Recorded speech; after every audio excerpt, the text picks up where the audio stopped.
कि अगर कोई भी फर्जी स्कूल मिलेगा तो निश्चित तौर से 100% कार्रवाई करेंगे, चाहे वो कैथल का हो, चाहे वो यमुनानगर का और चाहे कहीं का भी हो। किसी भी व्यक्ति को, वो किसान है या कोई भी है, उसको नेशनल हाईवे रोकने की परमिशन नहीं है। ना मैं समझता हूँ आम किसान सेटिस्फाई है, जो निर्णय हमने लिया उसमें कोई दिक्कत नहीं। कुछ लोगों को जाम करना ही है, अगर पूरा भी दोगे तब भी वो परेशान है। कुछ लोगों ने तो इस प्रकार की आदत बना ली कि हमने कुछ ना कुछ करना। देखिए, कुछ लोग अलोकतांत्रिक हैं, उनका विश्वास नहीं है लोकतंत्र में। अगर उनके पास दम है ना अपनी बात कहने का, तो सामने है कि बात वो भी करें, हम भी बात करें। अगर वो कह रहे हैं हम घुसने नहीं देंगे, तो इसका मतलब ये नहीं है उनका, मैं दावे के साथ कहता हूं कि उनका लोकतंत्र में विश्वास नहीं, वो गलत है बिल्कुल भी। अगर कोई बात है तो वो अपनी बात कहें, वो भी, हम भी अपनी बात कहेंगे। ये लाठीचार्ज उसको कैसे देखते हैं?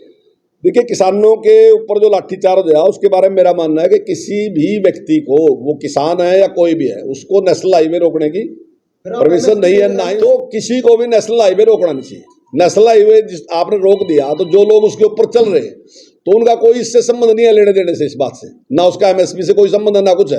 एक कोई बीमार भी है, कोई जरूरी काम भी जा रहा है, कुछ भी, बहुत बड़ी संख्या में लोग हैं।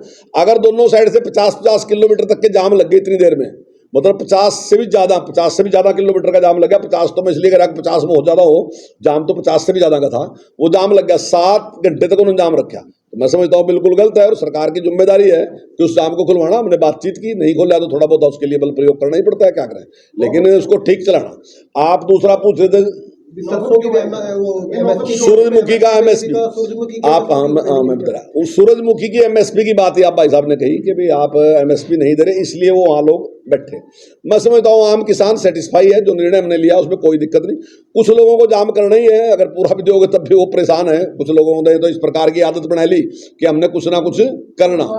आज मैं बता रहा हूँ, अब जो एमएसपी है वो वाकई 64 है, उसका 6400 रुपए है, 6400 रुपए उसका एमएसपी है।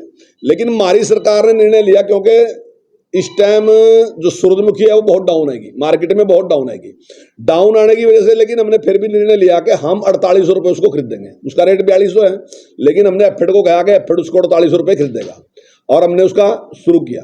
दूसरी बात हमने कहा कि हम प्रति 1 क्विंटल पे 1000 रुपये किसान को अलग से देंगे। उसको आप भावंतर लगा लो, उसको आप मोजा लगा लो, कुछ ही लगा लो, 1000 वो है, 600 है, 1600 रुपये हम प्रति क्विंटल देने लग रहे।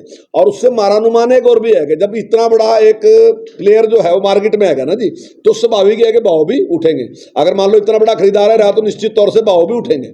तो जितना बड़ा काम हमने किया, कहीं नहीं किया। हमारी पड़ोस की स्टेट में कोई 1 पैसा भी नहीं दे रहा, 5 पैसे भी नहीं दे रहा कोई। 1600 रुपये प्रति क्विंटल देने की तो बात ही छोड़ दो, 5 रुपये देने वाला भी कोई नहीं है।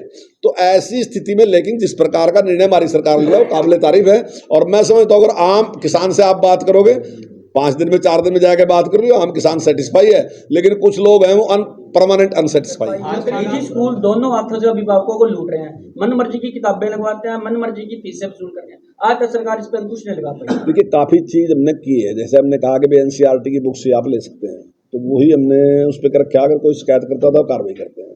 फीस के लिए भी हमने नियम बना दिया कि आप 10% से ज़्यादा नहीं बढ़ा सकते। अब उसके लिए भी अगर कोई शिकायत करता है तो काम करते हैं। वर्दी के लिए भी हमने कर दिया कि 3 साल से पहले आप वर्दी का कलर चेंज नहीं कर सकते। उस पर भी अगर वो करते हैं तो हम करते हैं। भाई, कुछ तो अभिभावक ऐसे हैं जो आप कैसे सोच रहे हैं, कुछ तो अभिभावक ही हमारे में ऐसे हैं जो कि चाहते ही नहीं कि उस टाइप का रहना, वो अलग ही रहना चाहे दुनिया से। उनकी कोई शिकायत नहीं है। जो आम आदमी है ना, उसकी शिकायत है बेचारे की। वो कहे जी आपने मेरे से पैसे ज़्यादा ले लिए, तो उसकी शिकायत है। लेकिन अगर वो शिकायत लेके आता तो हम कार्रवाई करेंगे। में जो है 12 से 13 स्कूल जो फर्जी पाए गए थे, विभाग को कार्यालय ने लेटर लिखा है कार्रवाई के लिए, उस पर क्या कुछ आप? नहीं, देखिए, अगर कोई भी फर्जी स्कूल मिलेगा तो निश्चित तौर से 100% कार्रवाई करेंगे, चाहे वो कैथल का हो, चाहे वो यमुनानगर का और चाहे कहीं का भी हो, चाहे वो कर्नाटक का।